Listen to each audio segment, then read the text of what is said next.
오늘 주시는 말씀은 신약성경 요한복음 5장 1절부터 15절까지 말씀 보시겠습니다. 신약성경 요한복음 5장 1절부터 15절까지의 말씀입니다.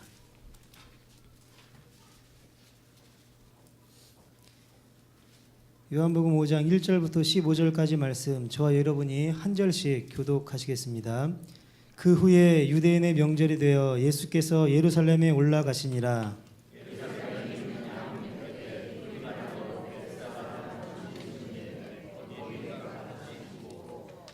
그 안에 많은 병자, 맹인, 다리 저는 사람, 혈기 마른 사람들이 누워 물의 움직임을 기다리니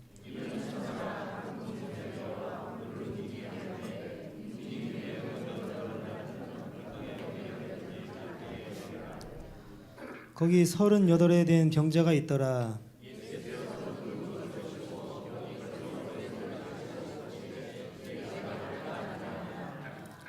병자가 대답하되 주여 물이 움직일 때에 나를 못에 넣어주는 사람이 없어 내가 가는 동안에 다른 사람이 먼저 내려가나이다.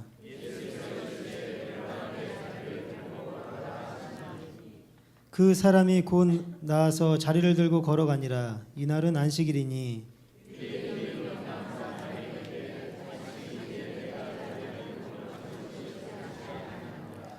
대답하되 나를 낫게 한 그가 자리를 들고 걸어가라 하더라 하니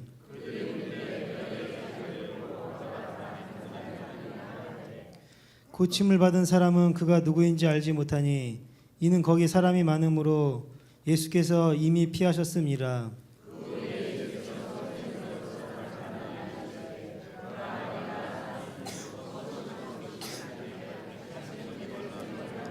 다 같이 보겠습니다.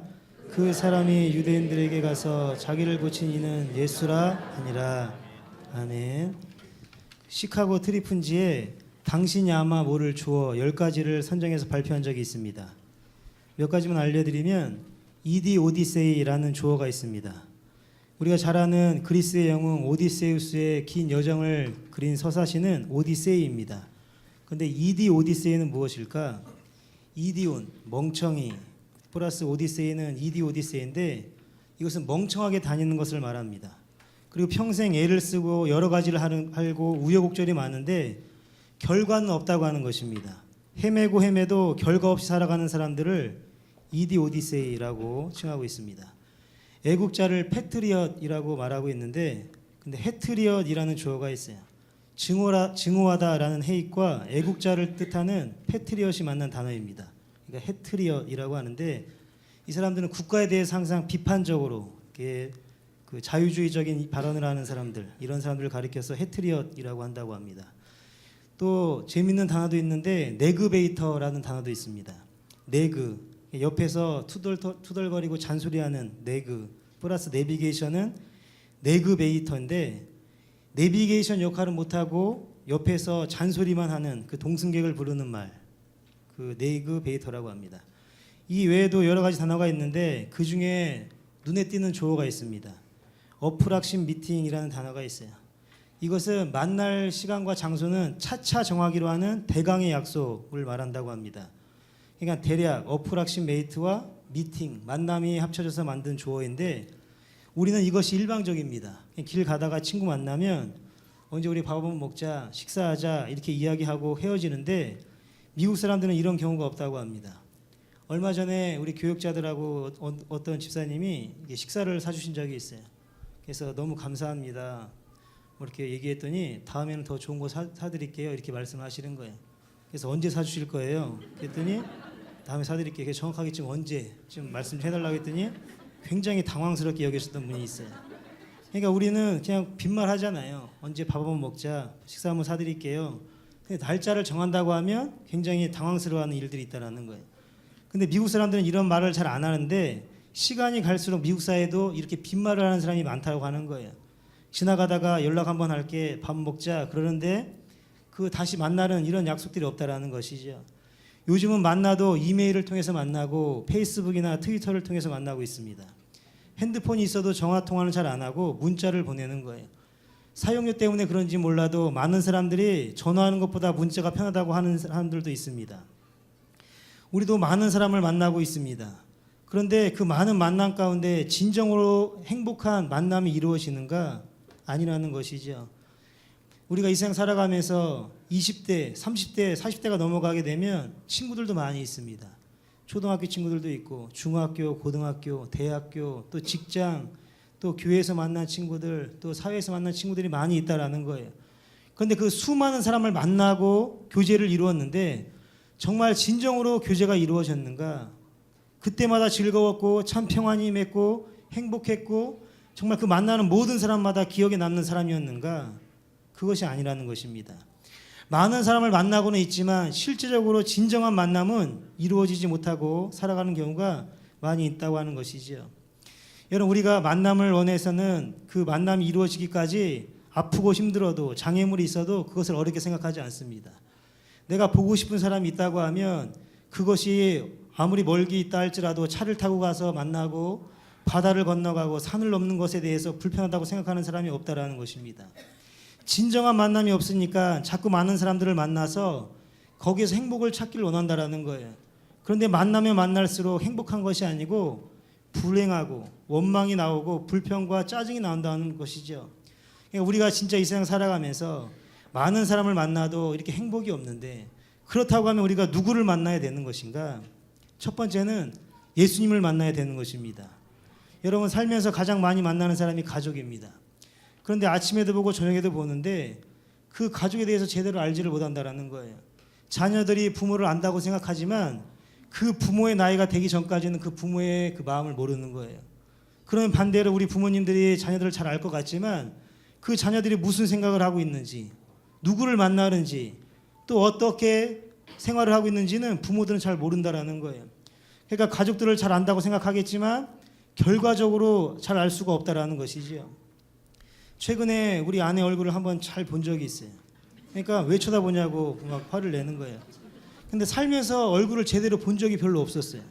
이렇게 잘 보니까 좀 잘생겼구나 이렇게 생각이 들었어요.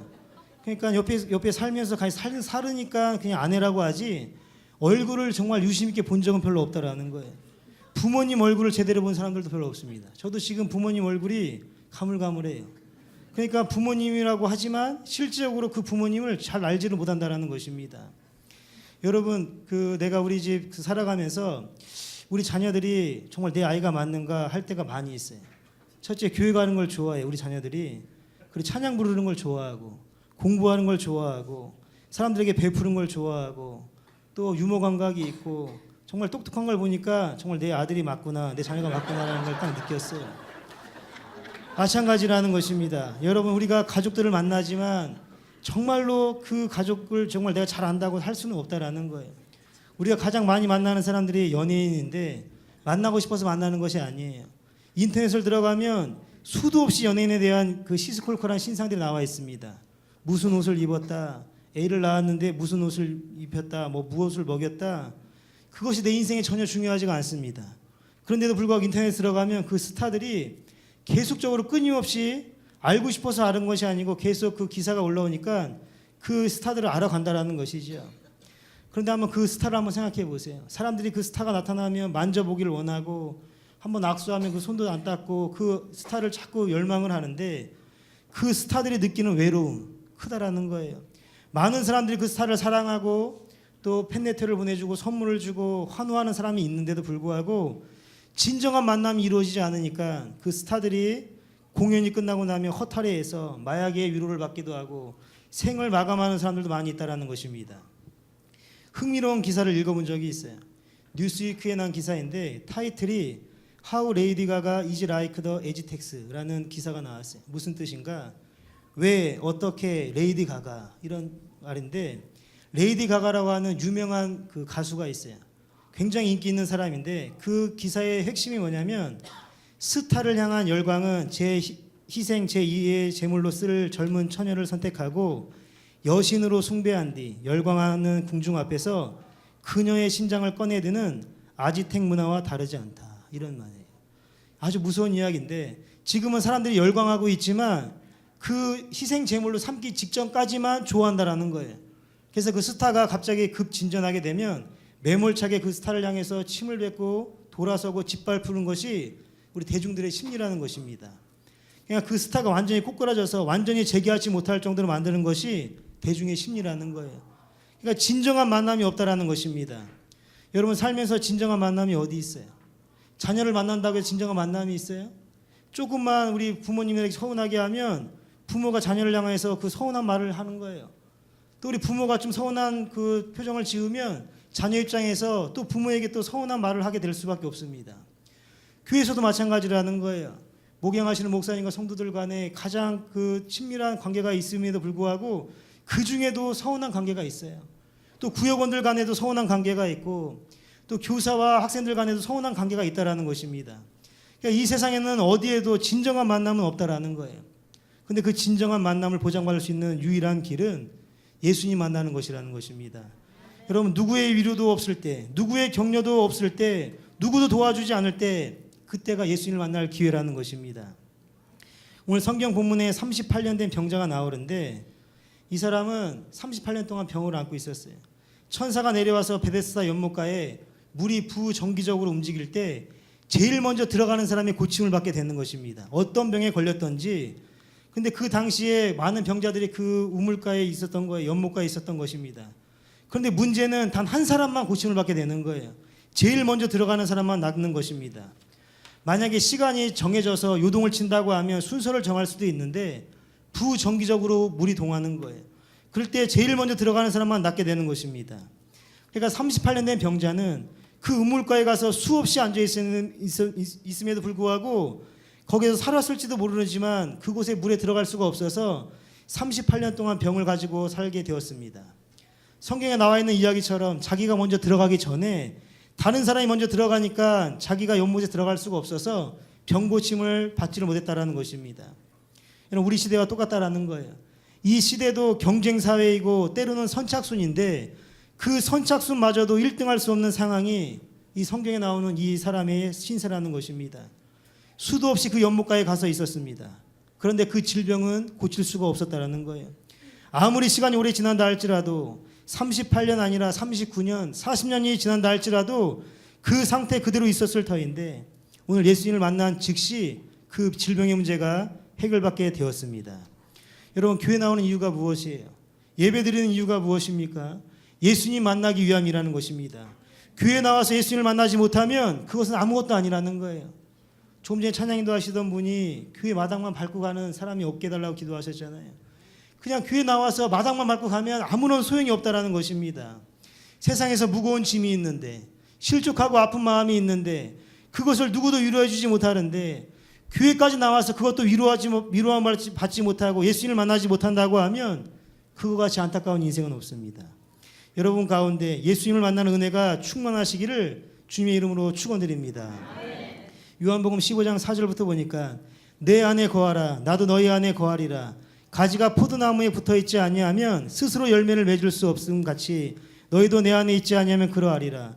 나는 포도나무요 너희는 가지라. 그가 내 안에 내가 그 안에 거하면 사람이 열매를 많이 맺나니 나를 떠나서는 너희가 아무것도 할 수 없음이라. 우리가 예수님께 붙어 있어야 되는 것입니다. 낮은 대로 임하소서라는 소설과 영화가 나왔어요. 소설과 영화의 주인공은 실존 인물인 안요한 목사님입니다. 근데 이분이 아버님이 목사님이었어요. 목회자였는데 이 목사님이 3남 5녀를 두셨어요. 근데 이 아버지가 개척교회에 대한 사명이 있으셨는지 시골에서 개척을 하시는 거예요. 그리고 시골에서 40명, 50명이 부흥이 되면 또 다른 곳에 가서 개척을 하시는 거예요. 자녀들이 어떻게 생활하는지는 관심사가 둘째였습니다. 이분이 중학교만 8번 옮겼다고 합니다. 그래서 아버지가 싫었어요. 그래서 다시는 전학 가지 않겠다. 그리고 독립을 해서 고등학교를 혼자 독립해서 살아가게 되었습니다. 아버지의 원망이 많았습니다. 불평이 많았습니다. 그리고 아버지가 믿는 하나님까지도 원망스럽고 싫었습니다. 왜냐하면 그 하나님 때문에 자꾸 이사 다니는 것이 싫었기 때문에. 그래서 방학 때 아버지 교회 가면 아버지 교회 그 담벼락에 종이를 써서 붙여놓기를 하나님은 계시지 않느니라. 안 요한복음 1장 1절.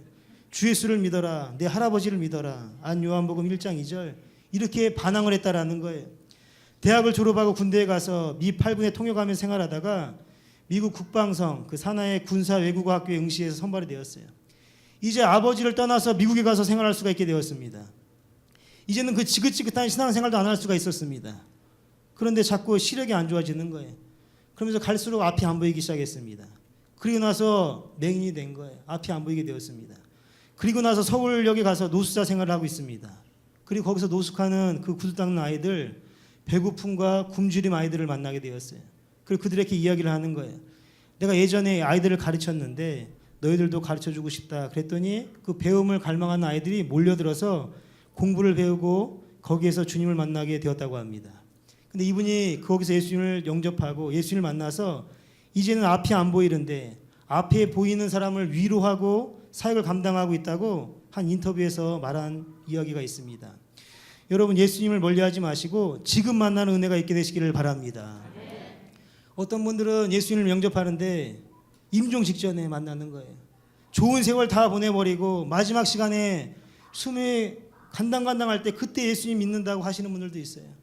어떤 분은 죄를 지어서 교도소에 가서 눈물을 흘리면서 예수님 영접하는 사람들도 있습니다.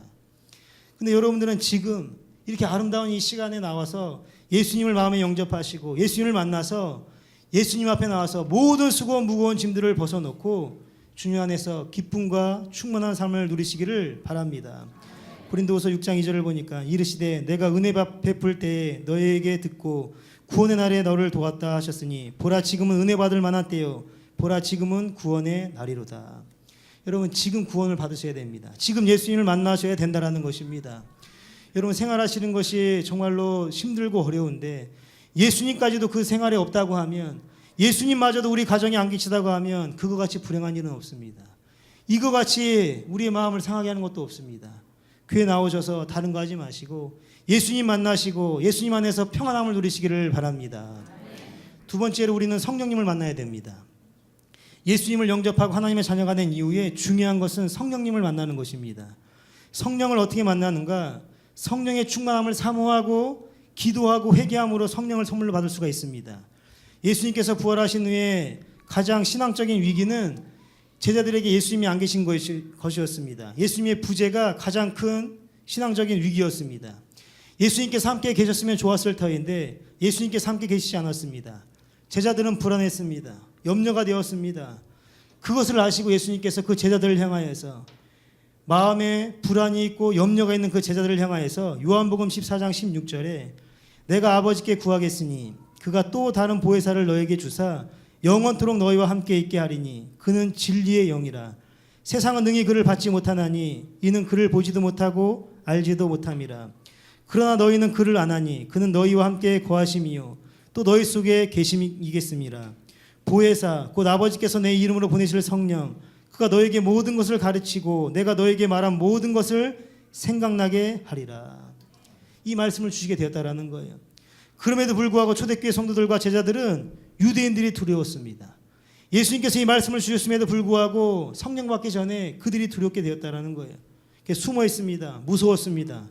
그리고 나서 오순절 마가의 다락방에 기도하게 될 때에 성령이 강력하게 임한 후에는 그 무서웠던 유대인들에게 다가가서 이방인들에게 다가가서 세상을 향해서 복음을 증거하는 강력한 하나님의 사람이 되었다고 하는 것입니다.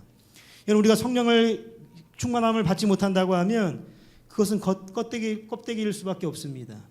사도행전 1장 8절에 오직 성령이 너에게 임하시면 너희가 권능을 받고 예루살렘과 온 유대와 사마리아 땅끝까지 이르러 내 증인이 되리라 하시니라. 여러분, 생활 속에서 예수님이 구원자가 되신다는 것을 선포하고 또 증인된 삶을 살지 못하는 사람들은 성령이 그 안에 계시지 않기 때문에 그렇습니다. 성령이 계신 사람들은 이 증인의 사명을 감당할 수밖에 없다는 것이죠. 여러분, 사단 마귀는 성령의 역사를 굉장히 싫어합니다. 왜냐하면 그 사단 마귀가 설 곳이 없기 때문에 그렇습니다. 그래서 교회에서 성령의 역사가 일어나는 것을 싫어하기 때문에 사단 마귀는 그 성령의 역사를 방해하는 거예요. 방언 기도하는 것을 이단이라고 합니다. 싫어하는 거예요. 귀신이 떠나가는 것도 이단이라고 합니다. 그것을 배척하는 거예요. 그냥 조용히 신앙생활하는 것이 좋다고 하는 사람들도 많이 있습니다. 여러분, 사단 마귀를 통해서 교회를 비난하게 만들고 목사님을 비난하게 만들고 성도들 간에 이간질하게 하는 이러한 영들이 들어오게 된다는 거예요. 왜 그럴까요? 사단과 마귀는 성령이 역사하심을 싫어하는 거예요. 성령이 역사하시면 사단 마귀가 설 곳이 없으니까 그것을 방해하게 된다는 것입니다. 여러분, 성령은 하나님의 거룩한 영이십니다. 하나님이 영으로서 우리 안에 계시게 된다라는 거예요. 그 살아계신 성령께서 우리를 인도하시고 능력 있게 하시고 날마다 우리를 살아가는 힘을 불어넣으시기 때문에 세상이 힘들고 어렵다 할지라도 성령의 능력을 받아서 세상을 이기고 담대하게 살아갈 수가 있게 되는 것입니다. 우리 서북교회 모든 성도들은 영의 사람으로서 성령의 충만함을 사모하시고 성령의 능력을 힘입어서 날마다 승리하는 여러분을 되시기를 바랍니다. 요즘 현대인들이 잘 알고 있는 질병이 있어요. 계절성 정서 장애라고 합니다. 영어로 Seasonal Affective Disorder라는 질병인데 약자가 sad, 슬프다예요. 그러니까 증상을 살펴보니까 한번 여러분들도 한번 이런 병이 있는지 한번 들어보세요.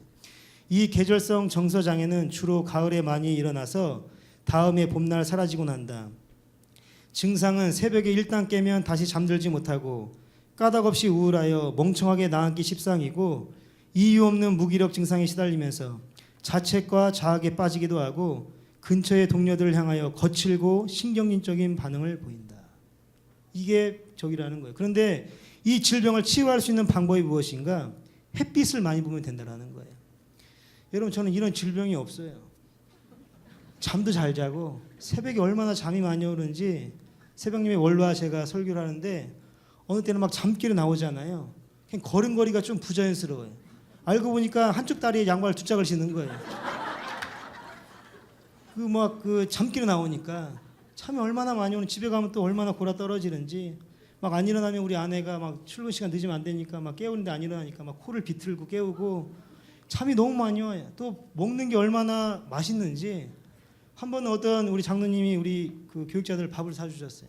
정말 맛있었어요. 저는 태어나서 그렇게 맛있는 거 처음 먹어봤어요. 고기를 먹었는데 얼마나 맛있는지 그 고기를 씹어 먹다가 혀까지 넘어가는 줄 알았어요. 너무 맛있어가지고. 그리고 나서 또 사주셨어요. 목사님을 모시고 가서 또 먹었습니다.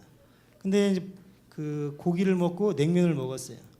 그리고 나서 이제 금요철야 때 이제 기도하고 가니까 배가 고픈 거예요. 아내가 물어봐요. 밥 먹고 왔어? 밥을 안 먹고 왔다고. 한 2시간까지 밥을 안 먹으면 어떡하냐고. 막 밥을 막 부스럭부스럭 차리는 거 11시간 넘어가지고 저는 그냥 이렇게 냉장고에서 그 통째로 꺼내주면 안 먹습니다. 김치도 정말 접시에다 담아가지고 잘 놔줘야지 먹어요. 먹을 만큼만. 또 누가 같이 이렇게 수저를 넣으면 안 먹습니다. 구형님이나 이런 데 가서 막 김치국 주잖아요. 누가 담그시면 절대 안 먹습니다. 그래서 담그기 전에 제가 먼저 먹어요. 그래서 이제 밥을 막 차려줬어요. 막 이것저것 막 예쁘게 놓고 밥을 먹었어요. 그래서 막 얘기를 하는 거예요. 그 식탁 앞에 앉아가지고 한 2시간까지 밥을 안 먹으니까 얼마나 배고프냐고. 배는 안 고프다고. 왜 안 고프냐고. 고기랑 냉면 먹었다고. 그냥 막 화를 내는 거예요. 밥을 안 먹었다고. 밥은 안 먹었다고. 그러니까 막 굉장히 그 아내가 안 좋아지면서 그날 소파에 잠을 잤습니다. 방에 못 들어가고 얼마나 화를 내는지. 그러니까 먹어도 또 배가 고픈 거예요. 그리고 또 잠을 자도 또 잠을 또 오고. 이런 증상이 없는데 많은 사람들은 증상이 있는 거예요. 잠이 안 오고 밥이 안 넘어가고 여러 가지 무기력하게 살아가는 거. 근데 치료 방법은 햇빛을 많이 보면 된다는데 여러분, 우리가 일반 질병도 햇빛을 많이 보면 건강해진다는데 영혼의 질병이 걸렸으면, 우리의 영적으로 어떤 질병이 있으면 어떻게 되겠습니까? 주님이 주시는 그 밝은 빛을 봐야 된다는 거예요. 성령의 밝은 빛을 보게 될 때 우리의 모든 질병의 역사가 해결받게 된다는 것입니다. 여러분, 많은 사람들이 예수님을 믿어도 적당하게 믿으라고 하는 거예요. 적당히 믿는 것은 믿는 것이 아닙니다. 여러분, 직장 생활에서 적당히 일하면 적당한 시점에 잘리게 되는 거예요. 적당하게 공부하면 적당한 점수밖에 받을 수가 없습니다. 프로 선수들이 적당하게 운동하지 않습니다. 적당하게 살면 적당한 인생밖에 될 수가 없다라는 거예요. 적당하게 살면서 정당한 보수를 받을 수가 없다라는 것입니다. 죽도록 일해도 제값을 못 받는 것이 요즘의 삶이라는 거예요. 군인들이 전쟁을 하는데 적당히 총 쏘지 않습니다. 비행기를 조종하는 사람이 적당히 비행기 조종을 하지 않는다라는 거예요. 하물며 성령님께서 역사를 하시는데 적당하게 역사하시지 않는다라는 거예요. 성령님께서 역사하시면 강력한 도구를 가지고 우리를 붙들어 주셔서 능력 있게 만들어 주시게 된다는 것입니다. 바람 앞에서 물 앞에서 불 앞에서 모든 것이 사라지듯이 성령의 충만함을 힘입어서 신앙생활하는 여러분들 되시기를 바랍니다. 적당하게 신앙생활하는 속삭임에 넘어가지 마세요. 기도도 열심히 해야 됩니다. 찬양도 열심히 해야 되고 말씀도 열심히 봐야 되는 것입니다. 성령의 사람들은 머뭇거리지 않습니다. 주저하지 않는다라는 거예요. 그리고 어떠한 일이 있을 때 결코 포기하지 않는다라는 것입니다. 여러분 성령님을 의지하시면서 성령님께서 어떻게 역사하실 것을 기대하시면서 날마다 기쁨으로 승리하시기를 바랍니다. 반드시 성령이 역사하시게 되면 우리 가정 가운데 화목이 이루어질 수 있습니다. 성령이 역사하면 우리 교회에 부흥이 일어날 줄로 믿습니다. 모든 병고침과 가난이 떠나가게 될 줄로 믿습니다. 반드시 놀라운 일이 벌어지게 된다는 것입니다. 여러분 육의 사람으로 살지 마시고 성령의 사람으로 살아가면서 날마다 많은 사람을 세워주고 예수 그리스도의 증인된 삶을 살아서 날마다 주님 앞에 부끄러움 없는 모습으로 승리하며 살아가시기를 주님의 이름으로 축원드립니다. 마지막으로 우리가 기억해야 될 것은 믿음의 사람을 만나야 된다는 것입니다. 여러분 예수님을 만나고 성령님을 만난 다음에 신앙생활을 하게 될 때 믿음의 사람을 만나야 됩니다. 믿음의 사람은 어떻게 만났는가? 기도할 때 만나게 된다는 것이죠. 여러분 기도하는 사람들은 세상에 나가서 절대로 원망과 불평하지 않습니다. 또 기도하는 사람은 세상에 나가서 자기 어려움을 토론하지 않는다라는 거예요. 교회 안에서 봉사하고 예배드리다가 믿음의 사람을 만나면서 그 믿음의 교제가 이루어지기 때문에 그 안에 성령이 역사하시고 그 안에 정말 살아갈 수 있는 또 새 생명의 역사가 충만하게 일어나게 된다는 것입니다. 기도하는 사람은 후회가 없습니다. 기도하는 사람은 절대로 넘어지는 일도 없습니다. 주저하지 않는다라는 것입니다.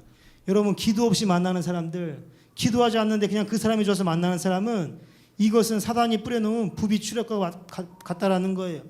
절대로 여기서 걸려서는 안 된다는 것입니다. 그냥 사람이 좋아서 만나고 기도하지 않는데 그 사람과 대인관계를 맺고 그 사람 불평하고 원망하는데 기도하지 않는데 그 사람을 만난다고 하면 그 사람 믿음의 사람이 아니라는 거예요.